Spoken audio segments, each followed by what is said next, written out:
Je m'aime, je m'aime, comme une folle, comme un soldat, comme une star de cinéma.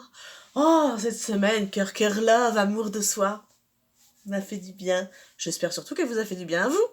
Alors, désolé, c'est le craquage de fin de semaine. Je ne prétends pas avoir réussi à vous apprendre à vous aimer en 10 leçons, parce que sinon, autant vous dire que je serais, mais alors, milliardaire. J'espère vraiment que cette quinzaine de jours vous aura aidé à comprendre à quel point vous méritez de vous porter de l'attention, de l'amour, à quel point vous êtes unique, exceptionnel, et à quel point toutes vos peurs, vos croyances, vos propres freins, finalement, ils peuvent être pétés et que vous avez déjà toutes les ressources en vous pour dépasser tout ça et pour sublimer tout ça. Et finalement, pour vous autoriser à être vous-même et vous autoriser à rayonner. Parce que peut-être que la peur profonde, c'est pas tellement l'échec, mais c'est plus la réussite et le fait de pouvoir réussir à faire péter toutes ces barrières et à vivre de la manière la plus authentique qui soit. En tout cas, moi, j'y crois beaucoup. Il y a un principe, un concept qui est décrit dans les 4 accords Toltec que j'aime beaucoup, c'est le principe de domestication.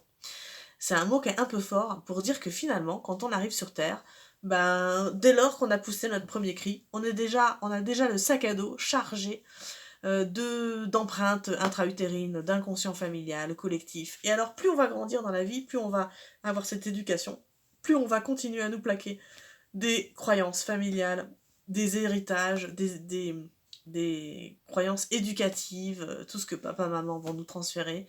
Et finalement, bah, il y a un moment dans notre vie où on va faire cette bascule, de se dire, mais en fait, tout ce qu'on m'a transmis, est-ce que c'est ok pour moi? Est-ce que c'est juste pour moi? Est-ce que ça me convient? Est-ce que ça me correspond? Ou est-ce que finalement, mais en fait, j'ai fait tout ça par devoir, ou pour faire plaisir, ou pour être aimé, mais dans le fond, ça me parle pas du tout et j'en ai rien à faire. Et je vais faire ce remaniement ministériel, un peu la deuxième crise d'adolescence, pour justement se reprendre cette route vers soi. Et donc c'est pour ça que cette liberté intérieure, elle s'acquiert. Elle n'est pas innée, au contraire. Et on le disait, hein, il y a plein de gens comme Nelson Mandela qui ont été enfermés toute leur vie extérieurement, mais qui étaient complètement libres à l'intérieur. Et c'est comment se débarrasser, comment trouver la clé de cette prison intérieure dans laquelle on s'est finalement nous-mêmes et les autres un peu mis, quoi. Donc voilà, je crois beaucoup à ce principe de libération, de liberté intérieure.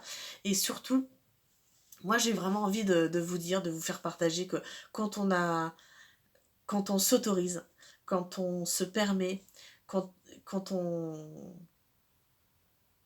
vraiment quand on se fait confiance et qu'on commence à mesurer le pouvoir qu'on a sur soi-même de transformation, d'évolution, c'est vraiment une source de bonheur, de bien-être. Et souvent on se dit, mais oh, mince alors, si j'avais su, je l'aurais peut-être fait avant. Mais non, parce que chacun a son chemin, son rythme et son évolution. Mais voilà, j'ai juste envie de vous dire, sans fioriture, vous êtes top, vous êtes géniaux.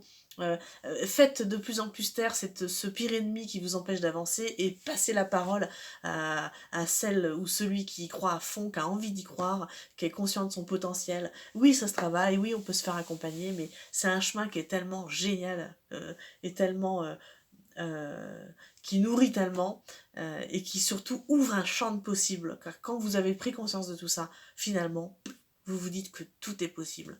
Et ça, vous l'avez déjà tous en vous, encore une fois, même si vous n'en avez pas conscience. Voilà, c'est un message un petit peu qui part dans tous les sens.